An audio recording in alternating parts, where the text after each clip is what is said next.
Alhamdulillah, Assalamualaikum warahmatullahi wabarakatuh. Dito tayo ngayon sa vaccination ng Hajj dito sa Bangsamoro Pilgrimage Authority at NCMF. No? Palagi po tayong magko-combine with the NCMF. At nakapila po tayo ngayon. Ito yung mga senaryo para sa ating vaccine.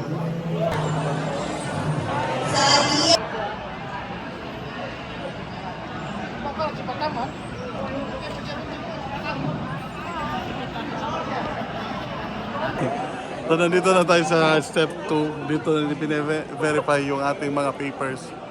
Kung dapat na ba tayong vaccinin at kung may kulang pa, ito na siya. Yan. So, nandun yung mga papers natin. So, alhamdulillah, okay na yung papers natin. Lahat na nandyan na. And, waiting na lang tayo sa vaccine. Ito.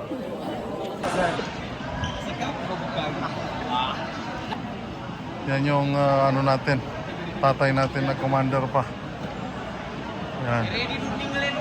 Bismillah.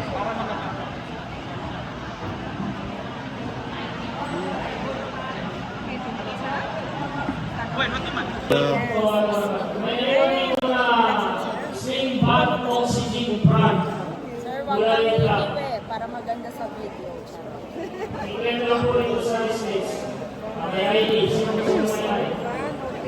Oo nga. Bismillah.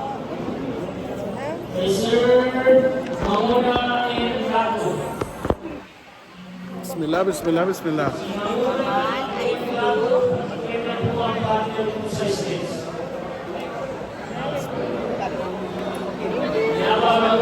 Syukran.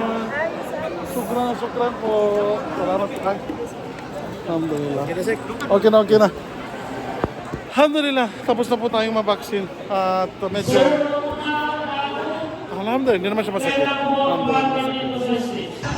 So, ito na ang pinakalas, releasing of yellow cards.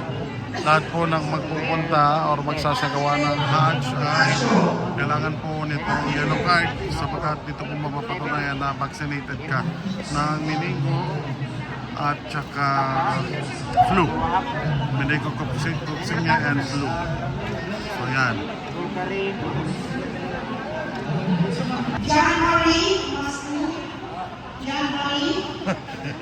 Ako po, ma'am. Ayan na yung yellow card ko. Tinawag na. So alhamdulillah, nandito na po yung vaccine card ko. Yan yung yellow card na tinatawag. And ito na ang last step natin. Syukran. Assalamualaikum warahmatullahi wabarakatuh. Naway maganda ang ating biyahe sa Hajj. Inshallah. Assalamualaikum warahmatullahi wabarakatuh.